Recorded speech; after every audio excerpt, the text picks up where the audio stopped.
Welcome to Halton Police, the True Blue. I'm Jason Agnew. My guest, Constable Marc Taraso, District Response Team 2 District. We are talking traffic today. We are. We're here for it. So you're out of the car, which has got to be nice. That's nice. Nice to stretch my legs. So why traffic? For me personally, because it's one of those things that's so important. It's something I can do that make a difference on the roads. We see year after year fatalities on our roadways in the GTA, and it's somewhere where I feel like I can make a difference myself and hopefully reach that Vision Zero goal of no fatalities on our roadways.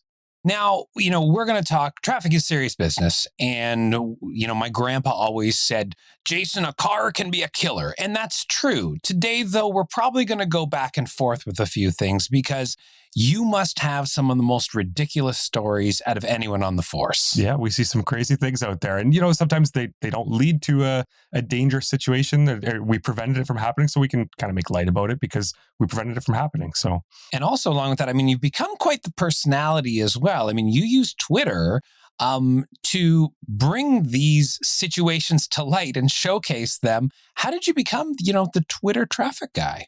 It's something we tried out when I worked in a previous unit. I worked in the community mobilization unit, and it was just to try and advertise the work that we were doing.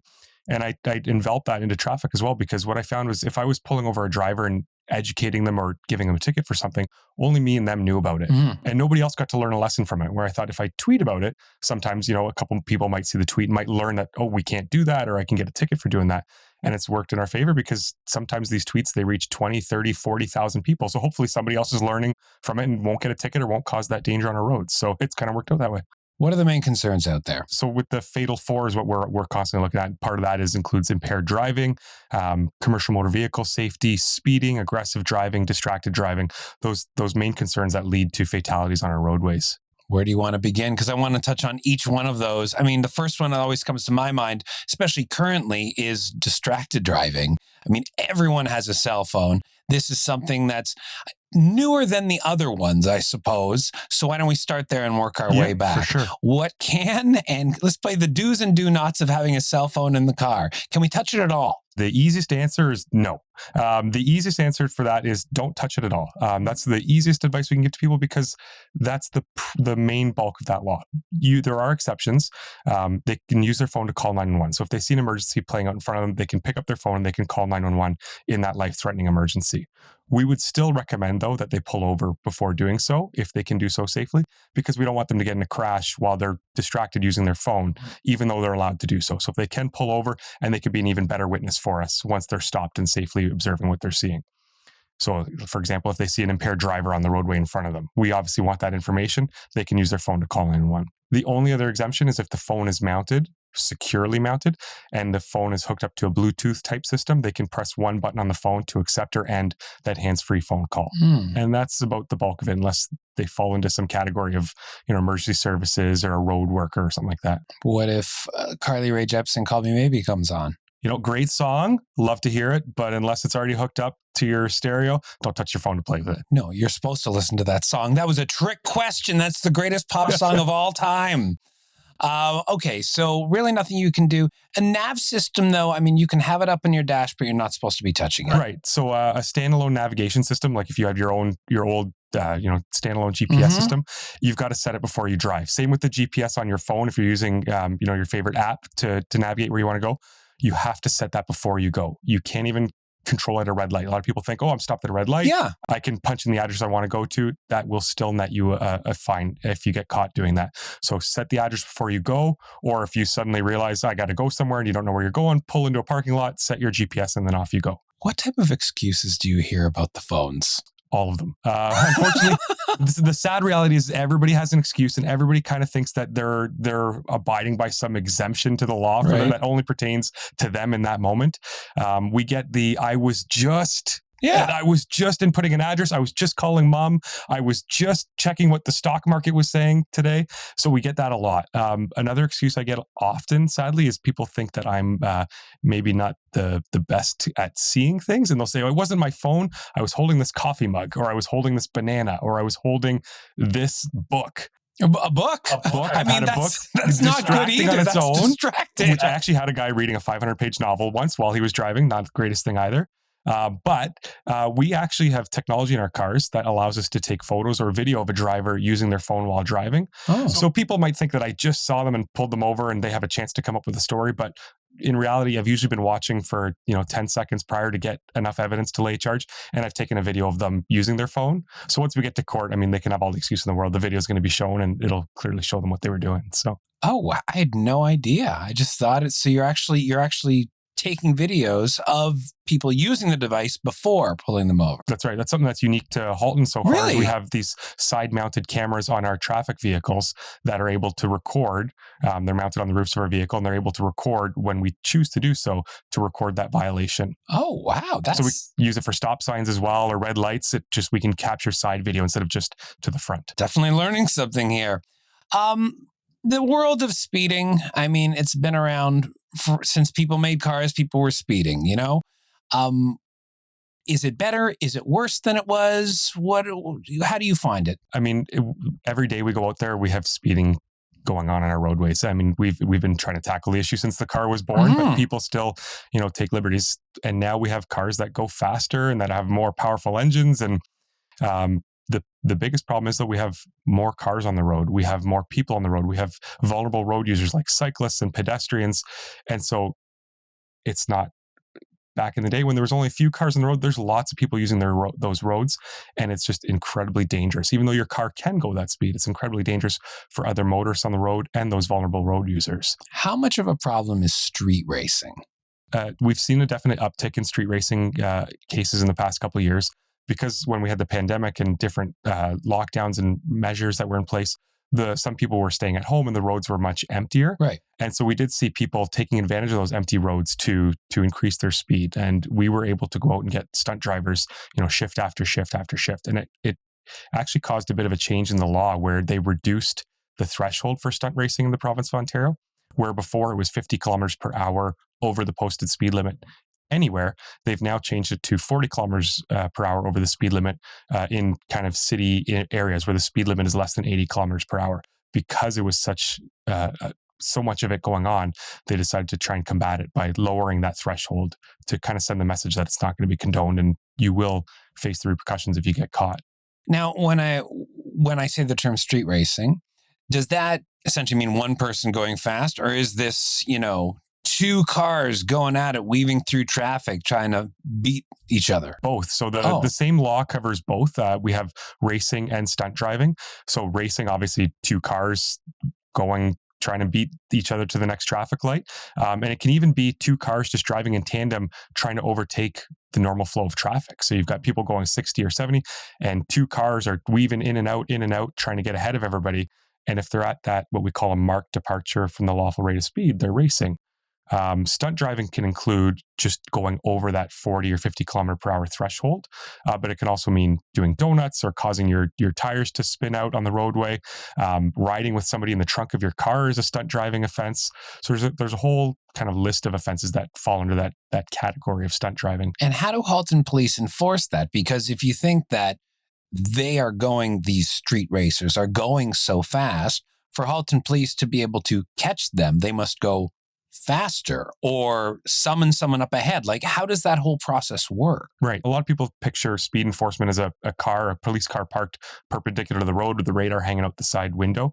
Our police vehicles are actually equipped with what's called a mobile radar device. So I have antennas on the front of the vehicle, on the back of the vehicle, and I can pick up the speed of cars in front of me, behind me, coming towards me, going away from me. So I can really pick up the speed of almost any car I choose.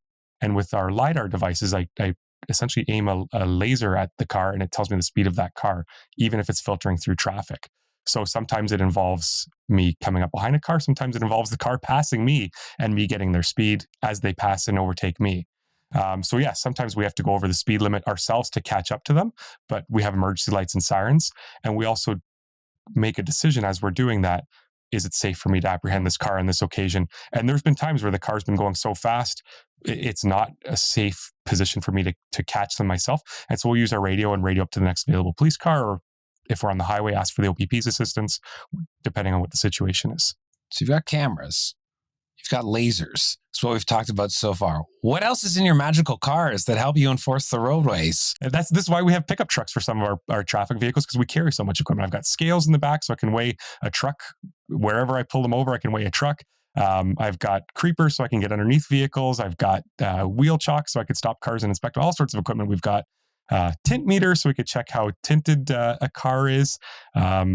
Alcohol screening that we could do roadside, drug screening we could do roadside, all sorts of equipment we carry in the car. So a lot of what you said there involved industrial enforcement, and that's another part of your job that we kind of haven't touched on as of yet. But what do you enforce for, more so industrial vehicles, and what do you look for when you're out on the road? So we have right now in our service 4 officers who are trained as commercial motor vehicle safety inspectors. And that's the same kind of training that the Ministry of Transportation truck officers have themselves. So we can stop any commercial motor vehicle, which is the big trucks we see on the roadways, or pickup trucks towing trailers with machinery in the back, and conduct inspections on them to make sure they're safe for the roads while they're rolling down through our cities.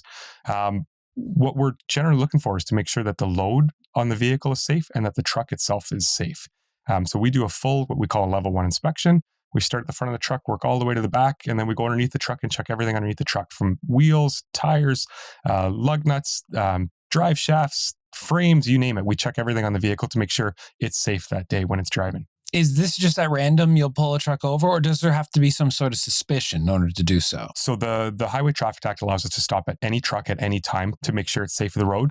The way I operate is I try and see an offense beforehand, because we also have to bear in mind that these vehicles and these drivers are trying to do their job and get where they're going. So we try and pull over the trucks that we see an offense before we stop them, whether their load is insecure that we can see, or they were speeding, or they were on their phone. Usually something that indicates me like this truck is going to be worth my while to inspect, and I'm going to make a difference by stopping this truck, as opposed to the brand new truck that I see driving down the road. I'll try and focus my efforts on a vehicle that I see an offense on. So what is your day? Well, I'm just curious, you've talked about so many different aspects of traffic enforcement. Is your day just driving around the roads looking for different vehicles that, don't quite make the cut or raise suspicion? Our traffic units, we try and, as opposed to be specialists, we try to be generalists, where we're looking for all sorts of offenses, and we're trying to use our time to make the best differences we can. And so sometimes we will task ourselves and say, okay, today we're going to go out and do impaired driving enforcement. Today we're going to do speed enforcement. But generally speaking, we're out there just looking for these offenses that are going to cause the most carnage on our road and trying to put a stop to them first. So myself, when I go out, I'm usually just the first big offense I see, that's the vehicle I stop, and then deal with that one and go on to the next one. So I spend a lot of time, because of the training I have, doing commercial motor vehicle enforcement now. And we have other officers that are, heavily trained in impaired driving enforcement, and that's where they'll focus their efforts. But we all try and, dabble in the different areas of traffic enforcement. We have to touch on impaired driving. It's obviously still a problem, which is unfortunate at this point. Is it less of a problem now than it was, say, a decade or two ago? No, I think the numbers actually show that, we're about the same levels with impaired driving. That's disappointing. It is. And, we have all this messaging, and we try and do all this outreach, and we try and, and we have so many other options to impaired driving. That's the most frustrating part. We've got transit buses, we've got rideshare, we've got taxis, we've got, the designated driver programs. And despite all those options, there's still people that unfortunately make a choice, and it is a choice to drive impaired. So that is unfortunate that we still run into that. But countering to that, we have a lot more officers now that are trained in impaired countermeasures, which is what we call it, to locate these impaired drivers and prosecute them. And we're good at that. So we have officers now that are trained as qualified breath technicians to take breath samples from drivers. We have officers that are trained as drug recognition experts to do field sobriety testing and, conduct a full investigation into an impaired driver to see if they're impaired by a drug now as well. Well, that was going to be my next question, because obviously, you do have the Canadian government, the legalization of marijuana. And I think a lot of people are under the belief it's like, well, I'll just, have a little bit of marijuana and edible. Maybe I'll smoke something because the cops won't know that I'm doing that. They can't test for that. True or false? That is false. We can test for that. The laws allow us to test for that, and we have the tools to do that. So, and people think that, just a little bit of it's not going to affect me. But impaired driving is in law that it's impaired to any degree, even the slightest degree. So even if your time or space judgment is slightly affected, you are impaired according to the law. And so it's our job to identify that and then to test the driver to prove that they are impaired. And at the end of our testing, we take a sample from the driver, whether it's urine or blood, to determine what they have in their system to confirm our observations that they do, in fact, have a drug in their system. It's very clear. I think everyone knows that if you're tested for alcohol, it's a breathalyzer. That's not the case, though, with marijuana. How does the process work? So if an officer suspects that somebody's driving while impaired, they can arrest the driver roadside for impaired driving. And then they will speak to a drug recognition officer, somebody like myself, who will explain why they think this person's impaired. And I'll put them through a series of tests. So like the finger to nose, the walk the line type test. I'll take their blood pressure, their heart rate. I take a look at their eyes. All sorts of tests. Takes about an hour. And after I do that test, I make a decision based on my observations and that initial officer's observations if we believe that they're impaired. And if we believe that they're impaired, then we demand a sample from them. Usually it's urine when in normal circumstances, but sometimes it might be blood, depending on the circumstances if it was a collision. And then that sample sent off to the lab where they'll let us know what was in that bodily sample that was provided, whether it's drugs, combination of drugs and alcohol, or just alcohol. A urine test. I guess this is not. How do you enforce this? Because is the person, it's innocent till proven guilty, Yep. right? And if you have this person, you say, "Hey, here you go. We need a sample." Yep. And what if they say no? So if they say no, it's same as if you refuse to provide a breath sample. The law says that a driver must provide a sample when a reasonable demand is made. And so if we make that demand, they have to comply. And if they don't, there's an offense for failure or refusal to comply. Of course, we're not saying that they're guilty. They still have a right to a court date. And we have to get that lab sample back before a trial is going to take place. And then that sample, whatever the results are, will be brought to court as evidence. And if they choose not to provide a sample, which happens on occasion, there are penalties for doing that, which can include up to jail time. The legalization of marijuana is relatively new in the grand spectrum of things. Has your department seen an uptake in impaired driving when that came into play? We haven't seen necessarily an uptick of impaired driving because of legalization.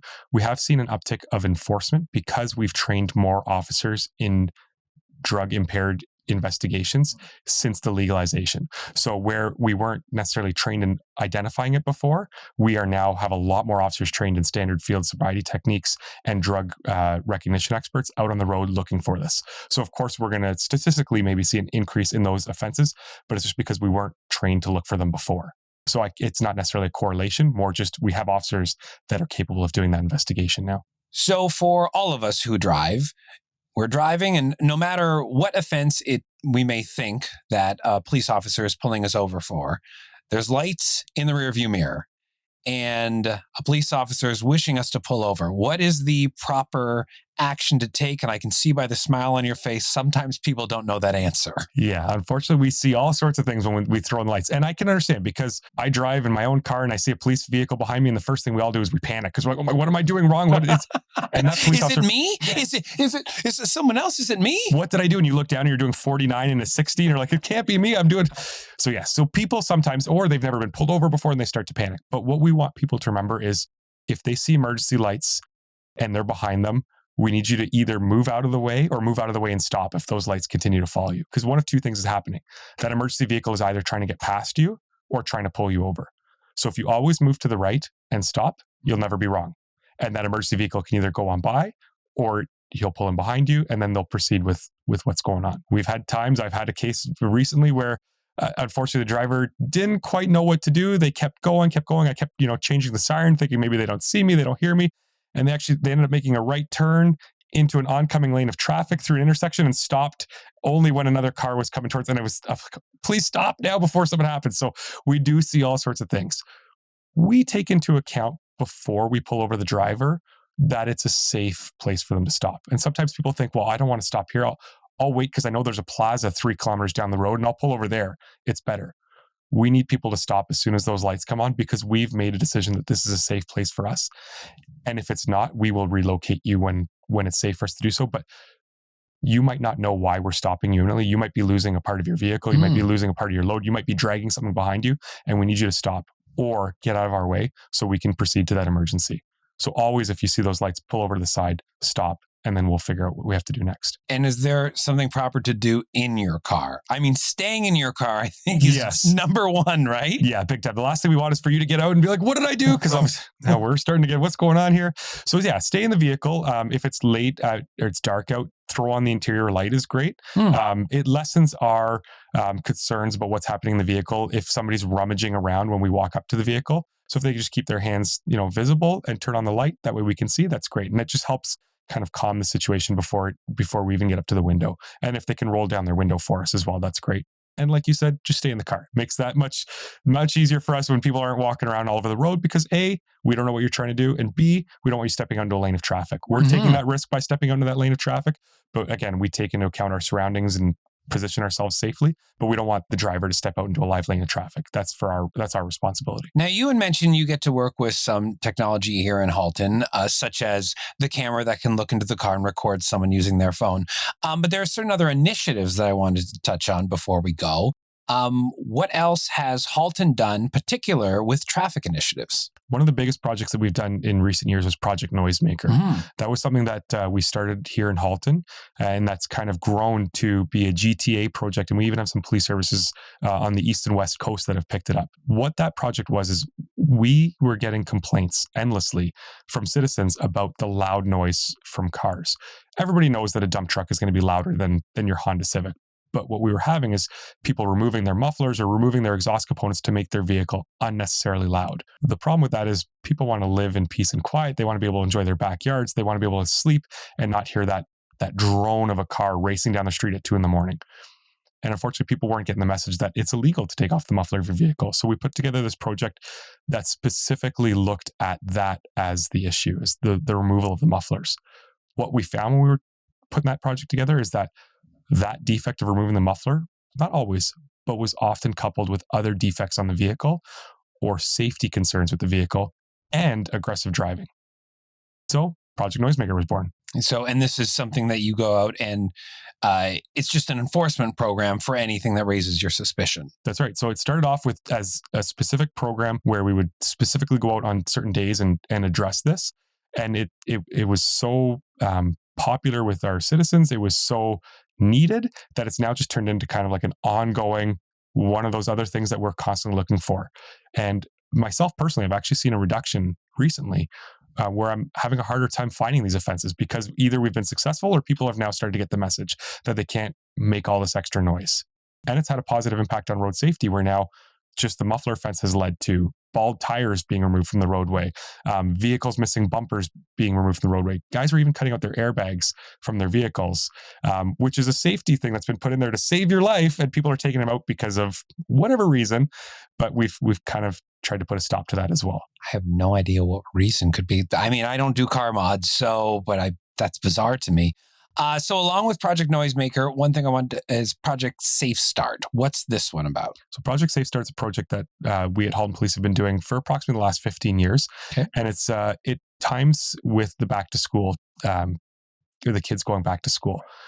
So we see, obviously, kids being home, school buses being off the road for the summer months. And now all of a sudden, September 5th rolls around and boom, there's way more traffic on the roads. There's kids walking to school again. There's buses, and people might have gone out of the practice of seeing that. So we do a full enforcement campaign focused almost exclusively around school zones or high traffic areas, transit centers, that kind of thing.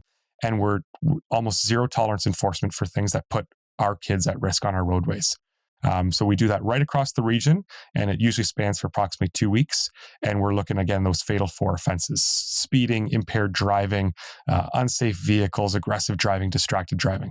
And it's sad, some of the things that we see that happens either in school zones or sometimes people with kids in their own car rushing to get to school late. So we try and really focus on that to make sure that our kids have the safest opportunities possible to get to school. So I think we've touched on the majority of the points that I wanted to hit today. But before we go, I mean, if I say the word ridiculous, what's the first story that comes to your mind? Eating a poutine while driving is one that always sticks to me.